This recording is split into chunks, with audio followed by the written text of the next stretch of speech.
Hey everybody, Josh RV Nerd here at Haylett RV of Coldwater, Michigan. And if you get into like a lot of RV forums or Facebook groups or anything like that, you can you'll find stories of folks who have had troubles with their campers. Really, it's not even necessarily all that uncommon. But here's the thing. That doesn't mean that the folks weren't actually happy with their RV or the experience. And I see this with extremely high frequency. I actually help moderate several of these groups. And I kind of ran into a case recently. It was a name that I recognized, somebody that had been on our YouTube channel, who had been kind of a Haylett RV watcher, member of the RV Nerd Herd here, all kinds of good things. And they had an unfortunate, disappointing for sure, experience with the mattress in their new RV. And I wanted to just really let you see everything for yourself. So I'm going to have some resources on screen. You may consider pausing the video at some point to kind of be able to read through, look at, digest some of this. But basically, this is a customer who was extremely happy with their RV. They had one glitch, and it's a bummer.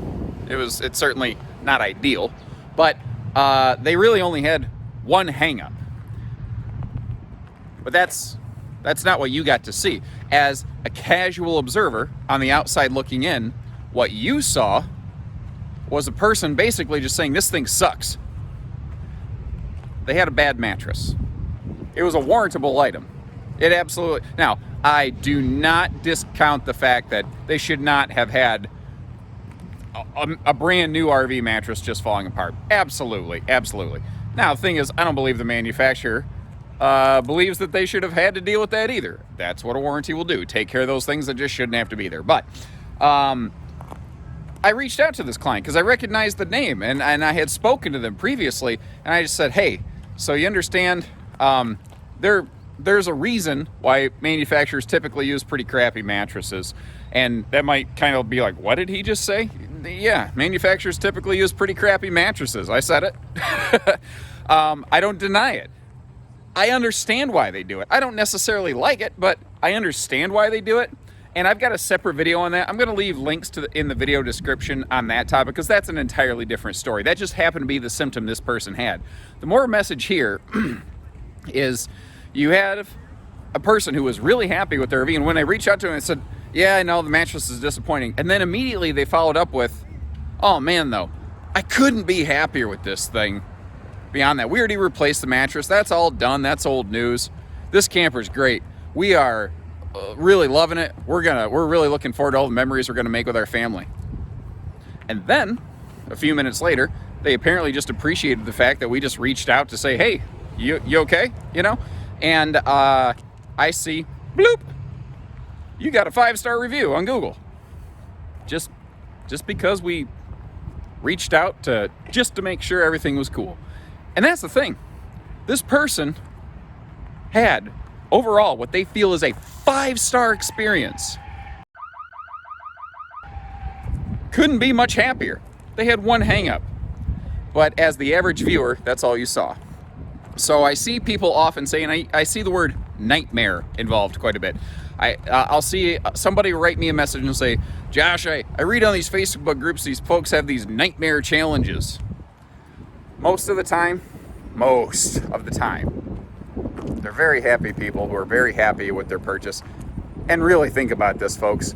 If almost everybody wasn't very, very happy with their RV purchase, this industry would not be on an unprecedented, 10-year consecutive increase in demand, popularity, and success. If the norm was unhappy folks, things wouldn't be the way that they are. So just kind of keep that in mind a little bit. You know, you gotta look a little bit deeper. And are there unfortunate instances where a client just really does have a very poor experience? Yes, of course there are. That's true in cars, campers, boats, houses. It's true when you go to the restaurant. It could be a restaurant you go to all the time and love, and that night they just had an off night. It can happen. I think the intensity level rises more in an RV because, well, we're looking at a horse trailer. I didn't realize where I was walking. I'm just walking. But here, in terms of an RV, it costs a lot more than a trip to the restaurant, obviously. And I think our expectations are higher. They go with the budget. And I also think that it's not how much it costs. It's what it represents. Because I have busted my backside.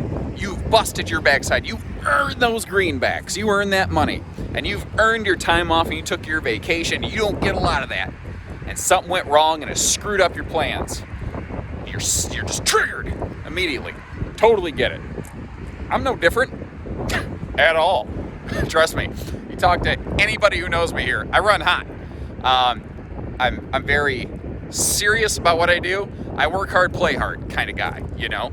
And I've had a lot of people call me like, man, Josh, you know, you're hot-headed. Well, I take what I do very seriously. I take the commitments we make to our customers very seriously.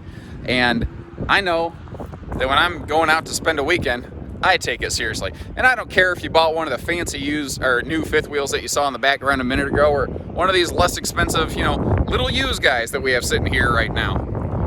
I think your expectations are the same. And weirdly, I actually think that the person, like, I don't care if you spend $500, $5,000, or $50,000 on an RV or more than that. I don't care.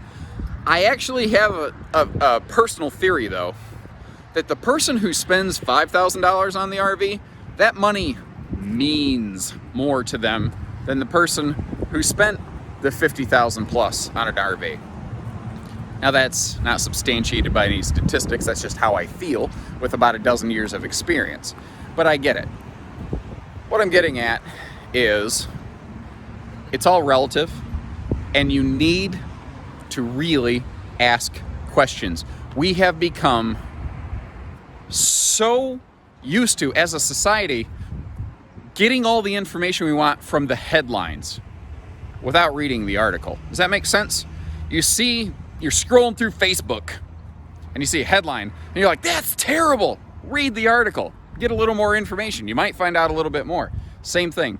If you think you know everything there is to know about a situation from just a quick review, I feel very confident in saying that you're not getting the whole picture.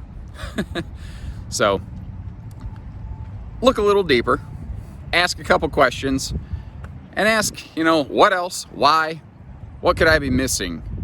Because most of the time we're at best getting a peek through the keyhole. And that's my whole point in these little walking and talking videos, just kind of cruising around with your Uncle Josh, the RV nerd here.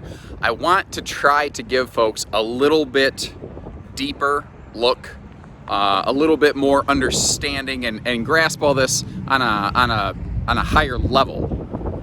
And I just don't see a lot of that happening out there. So if you appreciate the extra information, please hit that subscribe button, join along with us. We have got so much coming. Not just hundreds of new RV reviews will be coming in, but you know, topical videos like this, how-tos, tips, tricks, all that stuff. We've got it all coming, folks. So subscribe, follow along. Take care, stay safe, have fun, and happy camping, everyone. And remember, happy people very rarely report their good news. So if you've had a good experience here, or if you appreciate these videos, consider leaving a review of your experience. Because think about it, chances are, even you haven't done that.